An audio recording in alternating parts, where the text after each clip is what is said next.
started. There's this one part it goes transcript, which I need to turn off. So we'll do that. And if there's any questions in the chat, go right ahead and we'll try and pull those up. All right. Take it away, Anthony. Thank you. I'm going to turn my camera off. Well, thank you so much for that introduction, Carrie, and thank you all. And I apologize, I'm sitting out here on a beautiful day, and of course, the church bells go off at 11 a.m. So that'll finish up with us in a brief moment. But my name's Anthony DiMarino. I'm a registered dietitian and personal trainer.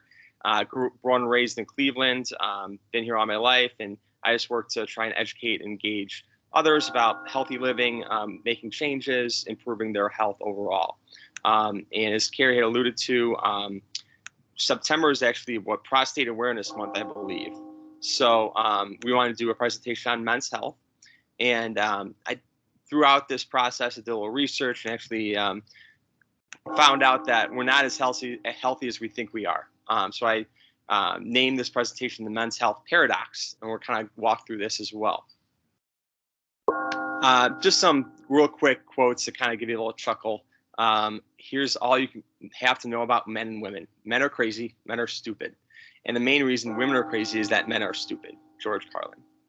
Behind every great man is a woman rolling her eyes, by Jim Carrey. And being a woman is a terribly difficult task since it consists principality in dealing with men. As you can see, these are just kind of tongue-in-cheek, poking fun at us guys. But it just kind of does have a sliver of truth to it, where we may not always make the best choices. We might not be the most wise sex, but we'll talk about where there's areas of opportunity and give you some tips and strategies to improve our health overall. They actually did some studies, and this is not only in America, but also around the world. Over the past 30 years, the life expectancy of men versus women has actually widened, right? So we used to live around the same, actually more so in the last 100 years. We used to have the same life expectancy, about 2 years apiece. But now the gap is up to 5 years. So as you can see, women live much longer than men over time. Even so, they looked at not only but quality, and they found that men are 5 times more likely to suffer from an aortic aneurysm, 4 times as likely to suffer from gout, 3 times as likely to suffer from kidney stones, become alcoholics, or have bladder cancer. And they're about twice as likely to have emphysema or a duodenal ulcer. So as you can see, there's definitely a gap. There's areas where we may not be as healthy as we think we were. There's that perception that we're manly men, right? We're big, we're strong, we're burly, we can do anything, we're invincible. But in reality, we do tend to kind of carry some of that extra burden when it comes to our health. So why is there this gap? Why does men kind of tend to have the short stick when it comes to health? And there's multiple reasons. We'll kind of go through these briefly. Biological, social, and behavioral. Some of these we can change. Some of these we can actually do something about. Some of them are just part of our DNA and what we were born with, and it is what it is from that standpoint. Let's talk about biological real quick. There's a couple areas that men are made a little differently than women. First is our genes and our chromosomes. As you all know, we have our own genetic code through our DNA. And mostly men and women in their those 23 sets of chromosomes, 23 pairs, were mostly exactly the same. But that X and Y chromosome that men have versus the XX chromosome can tend to create some problems for men, unfortunately. Hormones. Is when you think about the sex hormones, you think about testosterone for men, estrogen for women. They found that estrogen does tend to have a heart protective feature to it. So women kind of have that nice little covering or protection when testosterone doesn't really offer that. And testosterone can be kind of seen as the reason sometimes we might get a little aggressive or have those kind of actions or behaviors that tend to be more unhealthy. Lastly, metabolism. Men tend to carry our weight in our stomach and our midsection, where women tend to carry their extra weight in their hips. Any extra weight is not good, but if the weight is around our midsection, our stomach, that tends to pose more problems than not. Also, with the metabolism, men tend to have higher cholesterols than women, unfortunately. So that puts us at risk for heart disease as well. Social. So there's some things that, as humans, we're social beings, right? And two areas that tend to be of higher stress for men tend to be work, where we have a lot of high expectations. We're brought up as, right now, they're obviously working on getting that equal opportunity in the workplace, but it's been kind of seen throughout history that men tend to have the more leadership positions where there's more stress, there's more expectations, and it does kind of decrease our health a little bit. And men don't always have the best social support. Women are a lot better about coming together, sharing their thoughts and their feelings, talking things out, just helping each other out with things. Men, we're not someone that's going to go out to a friend and say, hey, I'm struggling with this. So that's one thing that we can learn from women is really trying to reach out to friends and use our social support as a way to kind of cope and to stay healthy. Behavioral, and there's a couple different areas of behaviors that us men can change, and that's what we're focused on for the bulk of this talk. There's two different or a couple different areas we're going to discuss, but two of the big ones that tend not to really influence women or impact women much is risky behavior or aggressive violence or violence. And they kind of sound the same, but they're not necessarily exactly the same. Risky behavior is doing something that only impacts you as an individual. Aggression or violence tends to put other people in harm's way. Risky behavior could be just those addictions, gambling, alcoholism, having firearms, using drugs, unsafe sex. So aggression and violence is, of course, getting into fights, all those different, putting people in harm's way. A couple other behaviors that tend to put us men at risk more than others is use of alcohol, or I'm sorry, excessive use of tobacco, alcohol use, diet, not moving enough, but also not taking care of our medical needs. Men are less likely to go seek out a doctor. They usually kind of talk down on symptoms where they kind of make them less than they seem they really are. We're not going to get our preventative care done. We're not getting lab tests done. We're not seeking medical care as much as women are. So let's talk through a couple of these different action steps, okay? First off, we talked about tobacco, right? Smoking. That's one area that tends to be the most unhealthy habit for most men. And it's something that if you can quit or avoid tobacco, that's fantastic. Stay lean. So if you're lean, try and maintain your weight. If you're overweight, look for ways to try and drop that weight. Like Carrie said, I'm more than welcome to, I'm more happy than happy to meet with you all, connect with you, have discussions offline, really trying to help you get some strategies and things you could do to really try and manage your weight. Then alcohol. The people who know me know that I do like to have a drink every now and then. And it's a great thing because it does help us relax and decrease stress. But there are risks of us, again, where it becomes more of a vice or an addiction. So we really need to rein it in and not try and drink too much.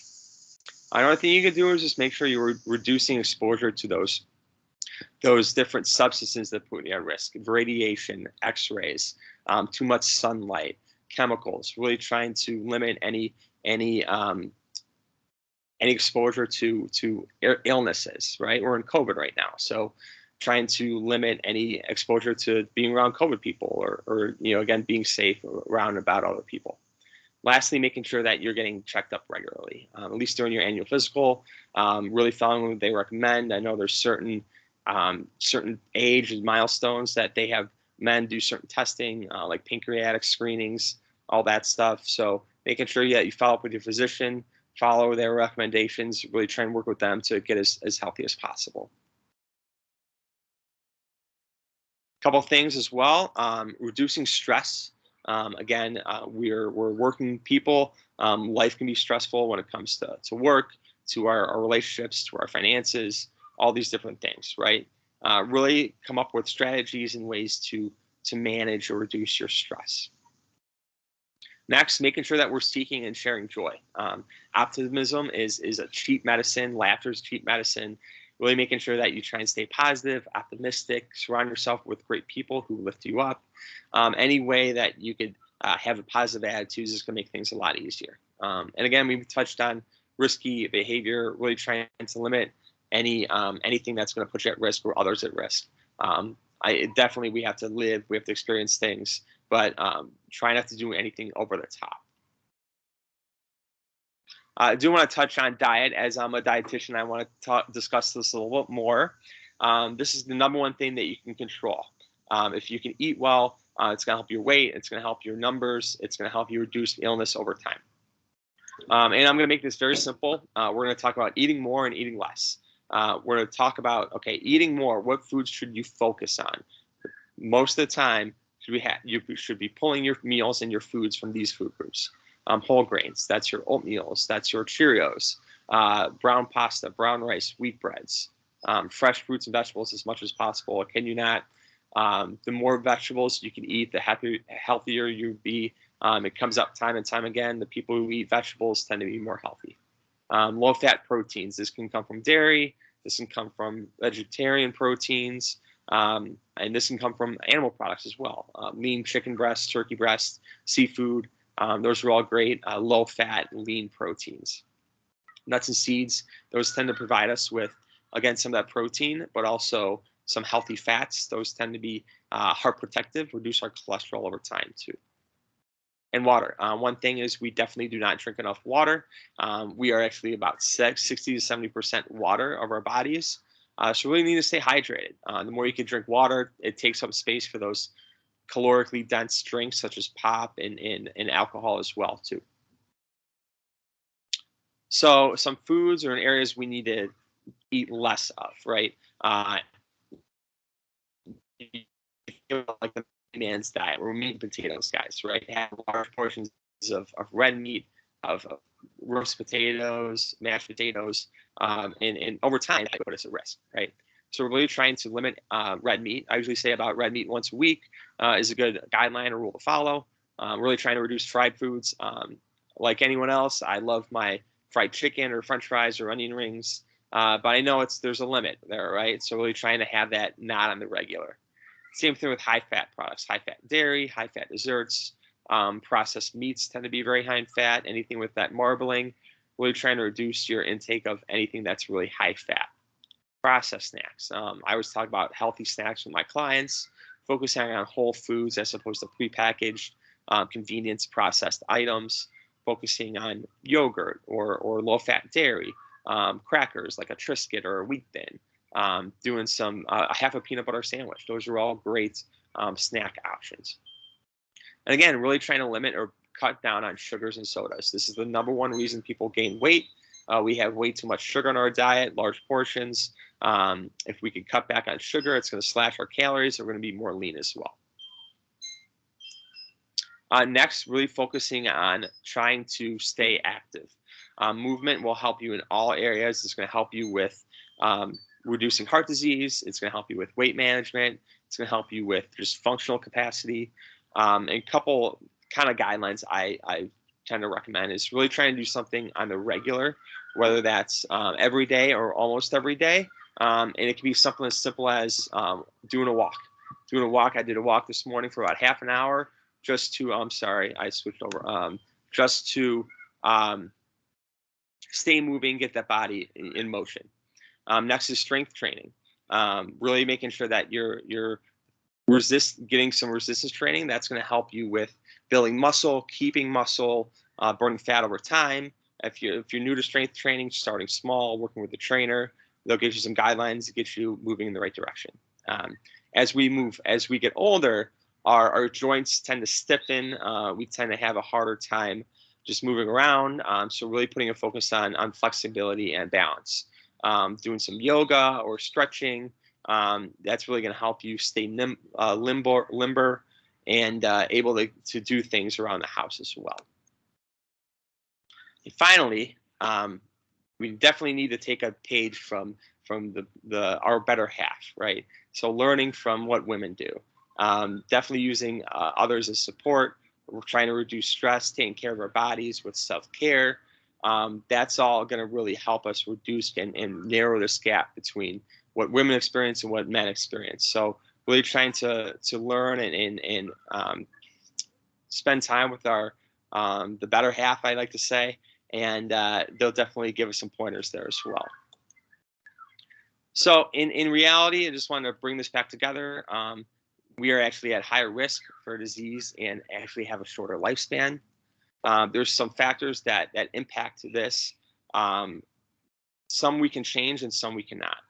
And what's really important is assessing where you're at in your life, assessing where you might have some bad habits or things going on, and really trying to make healthy changes that are going to be stick around over time. And before I leave it open to questions, we can have a discussion. I do want to invite you all to connect with me, Lori, as Carrie had said. You can email her. You can get my email through her, but also you can find me online. Here's all my different contact information. I'm all over the place, so feel free to reach out to me. I definitely would be happy to speak with you regarding anything you're looking for. And of course, the shameless plug, got a couple things other resources that you can look into. I actually had put out a book earlier this year. A lot of it is just my musings and my experience about health and nutrition, how to really make practical changes in your life. And all this, again, is available on these websites. You could Google these and you'll find them. Wellness TV is almost like a Netflix for nutrition and health overall. They have people like me submit different videos that you can stream. And if you were to go there, the website is tv.wellness.com and use the promo code BeWell. You'll get 30 days for free. Check it out. I got a lot of talks like these on there as well. Another little thing, this was fun. I did a short story about a year ago or so. It's based in Greek mythology, but there's some good lessons there, and hopefully it's a little inspiring, little fun thing to read. You can take a look. And again, I thank you all so much. This is where I got all the information from our talk, and I will open this up to any kind of discussion or questions at this time.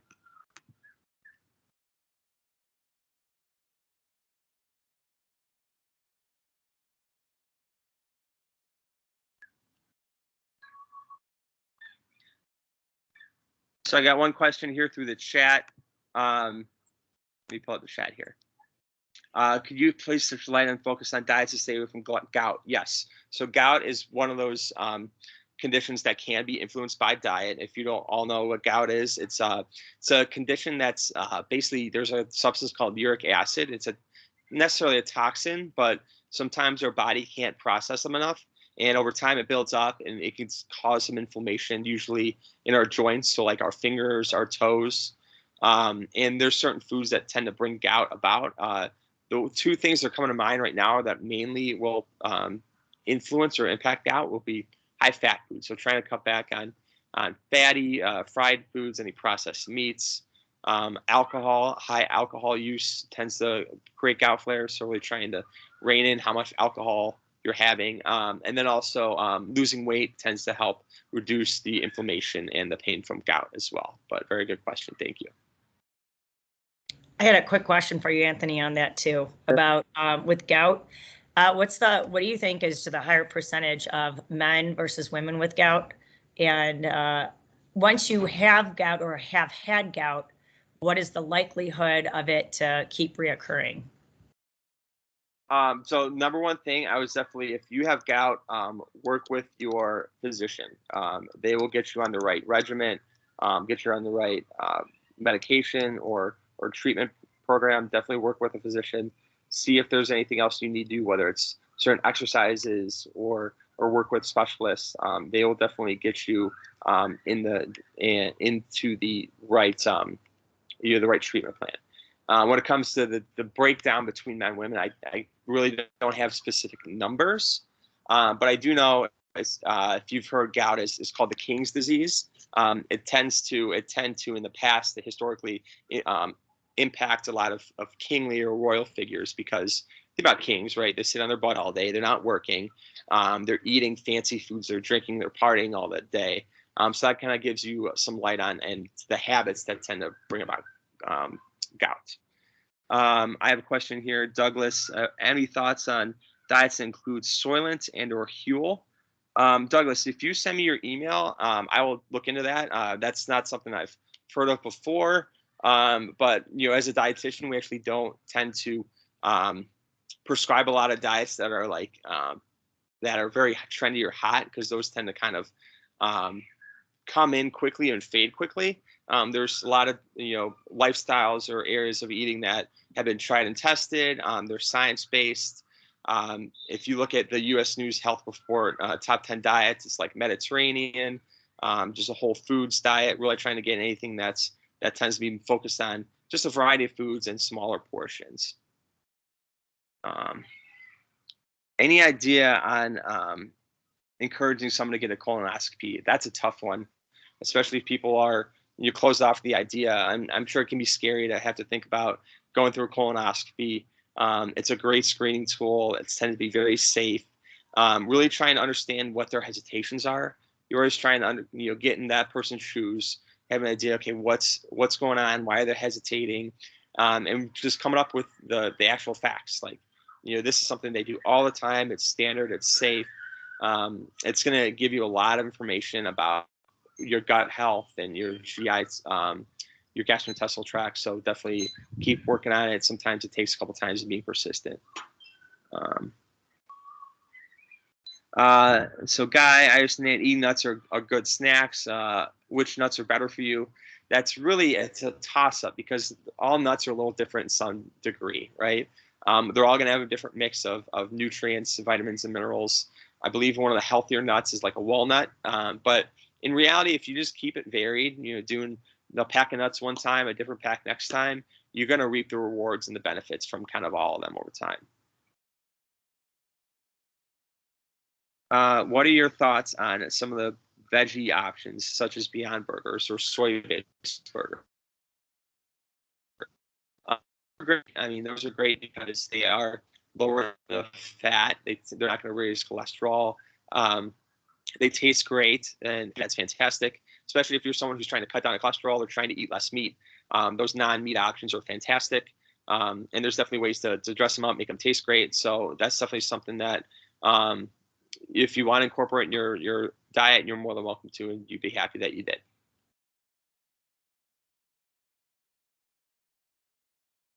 All good questions. Thank you all so much.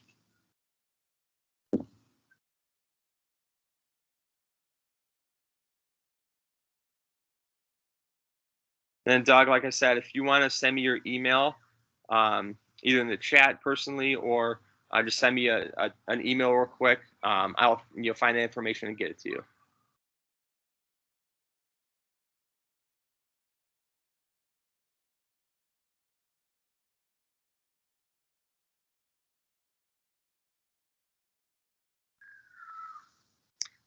Okay, so I got one question coming in. There are several milk options. Can you talk about soy, almond, oat milk versus cow milk? That's a very good question, and that's one of the areas that I tend to get a little pushback with. Personally, I grew up with cow's milk. I love cow's milk. I'll drink it straight from the container. But there are some people who are a little hesitant, right? Some people think it causes inflammation, causes problems, or there might be people who are allergic to it. So the main thing from milk, what I like about it is it's a great vehicle for extra protein. And you're going to get protein from cow's milk and also soy milk. I call almond milk nut juice because they're basically taking nuts and squeezing out or just crushing them, filtering all some of the nutrients and throwing it into water. But if you're trying to cut back on calories, really trying to lose weight, almond and oat milk are great options. People use them a lot of the times in their coffee creamer because that's cutting back on fat and calories. So it really depends on your goals and what your overall diet looks like, and some of those milk options can work for you as well. What are the most important preventative tests to get? That's a very good question. And that's a question to have a discussion with your doctor, especially depending on your family history. So everyone's different. Everyone has a different demographic, different family and social history. And they're gonna utilize certain testing based on you as an individual. Usually standard by about 50 or 55. They ask that you get your prostate checked. They ask that you get a colonoscopy done. Labs are a great idea just to get those drawn every once in a while. Those are great indicators on at risk or things that are developing as well. Any options on knee braces or bands that you recommend? Not off the top of my head. You're probably better off seeing if you can go some kind of orthopedist or physical therapist. They might give you a great direction there. I'm sure that if you go on Amazon and look at the highest rated ones, you probably would have a safe bet there as well.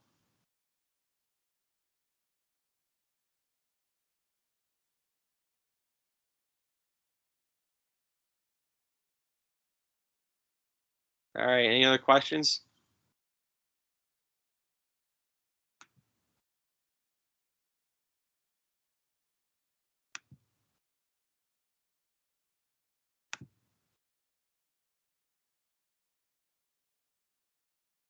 Unless there's more questions, we can wrap it up, Carrie. Yes. Oh, there you go. You got another one. Be well.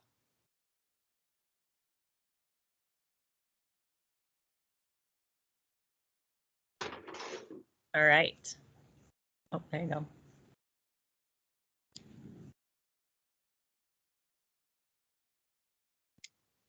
Real quick question: are diet pops free like water, or should they be restricted? Right. There is some. It's kind of a gray area with diet pop. Some people say it makes them gain weight. Some people says it doesn't, because the research is kind of conflicting too. With that, I would say you rather be sure than not so sure, right? I'd rather you have some clarity and some confidence what you're doing is the right thing to do. If you can get rid of pop, get it out of your life. But I like my diet pop every once in a while. But it all kind of encompasses the rest of what you're eating too.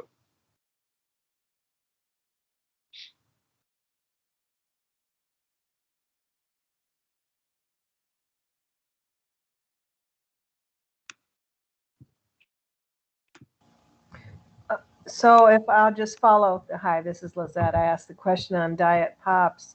I'll follow that up and talk instead of type. But Sure.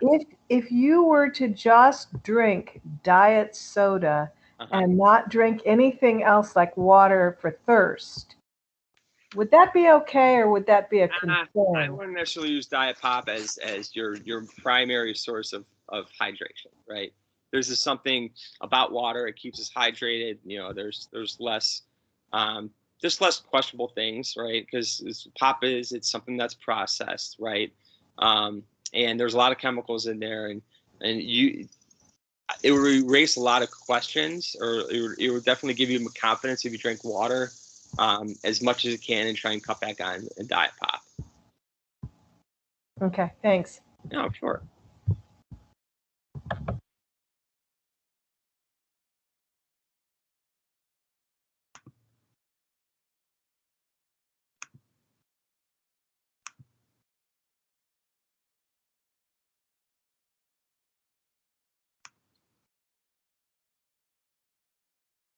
All right, well, I'll send it back over to Carrie unless anyone has any final questions. So another one coming through. Thoughts on fruit juices like orange juice? Does it offer enough health benefits, or should be avoided in a diet? Again, what a lot of my approach is kind of the whole fruit approach.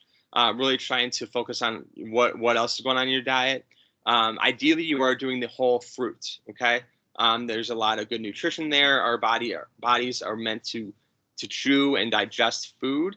If you enjoy your juice in the morning, by all means, and you don't have any chronic conditions like diabetes or anything like that, really trying to do like a half a cup of juice, so a small cup of it, and making sure it's 100%, not like one of those juice drinks.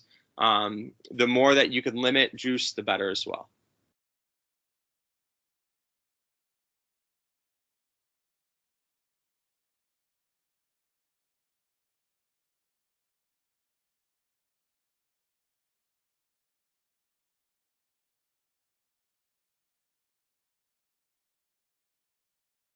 So thoughts on fermented foods, kombucha, sauerkraut. That's a great question, and there's a lot of emerging research. And what I do know is that having fermented foods regularly, like kombucha, sauerkraut, anything like a yogurt, like a Greek yogurt, does tend to improve your gut health. Our guts are definitely complex, and there's a lot of things going on there. But it influences and impacts the good bacteria versus bad bacteria in our stomachs. That does tend to help with certain issues and illnesses. And yeah, definitely kombucha, sauerkraut, if you want to do that every once in a while, that's a great idea too.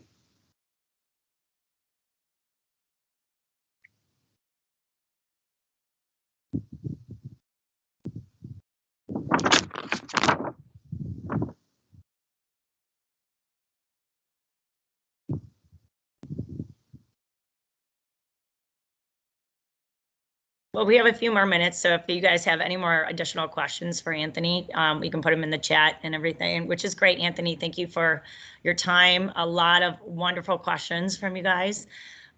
One thing I did want to touch on about having your colonoscopy done is definitely health history has a lot to play in it. Right now, at 45, you can have your colonoscopy done, and highly recommend from that age group, because there is a rise in colon rectal cancer, to have that done. Just a quick side note, my best friend just turned 41 and she's going through a horrendous stage 3 colon rectal cancer, and she'll be doing this for a whole year. So the earlier you can do the detection, meeting with your doctor, talking to your dietitian, finding those foods that are might be like a little bit like higher in fat, cheese products, red meat, eat more fruits and vegetables. Anthony is like, obviously, he is 100% correct on that. Just to take care of yourself. You guys, we all have health insurance for a reason, and we might as well take advantage of it and do all those preventative measures that that are available to us, and consulting your physician at the right time. So the main thing is, and like I know Anthony and I have talked about it, yes, and I know my husband's the same way. He's like, I don't go to the doctor, I'm not sick. Well, if you don't go to the doctor because you're not sick, well, then you don't know if you're well also. I mean, there's a lot of those underlying issues, like prostate cancer is another one. Early detection for men is huge. Breast cancer for women, which we'll be going to do breast cancer awareness and women's health next month. But yeah, just a lot of helpful. I mean, your diet is one of the best, and lifestyles your key of living longer and living healthier. And eventually we're gonna get those men to be up at the same age expectancy as women. Hopefully we'll turn this around. In another 100 years. Yes, yes, yes. Thanks for that addition, Carrie. I appreciate it. Yes, absolutely. Great presentation, Anthony. I have recorded this. It will be posted on Clamor and all our Yammer pages. So if you guys have any additional questions, feel free to reach out to me. I know what happens in the chat is, like, if you're not part of Rockwell, you get removed from the chat. So if there is questions that do come awry, I can send those right over to Anthony. I can always pull them back up and send him the question. I can copy you on it, so then you guys can have that conversation. So thank you so much for your presentation today, and thank you for taking the time to talk to us today. Yeah, you have a great day, okay? All right. You too. Enjoy that weather out there, guys. I'm doing it. I'm doing it. All right. All right. Well, like I said, if there's any additional questions, feel free to reach out to me. And we will be, I'll be scheduling some more informational sessions for next month. Right. Thanks so much. All right. Thank you, Anthony. Thank you, everybody, for coming.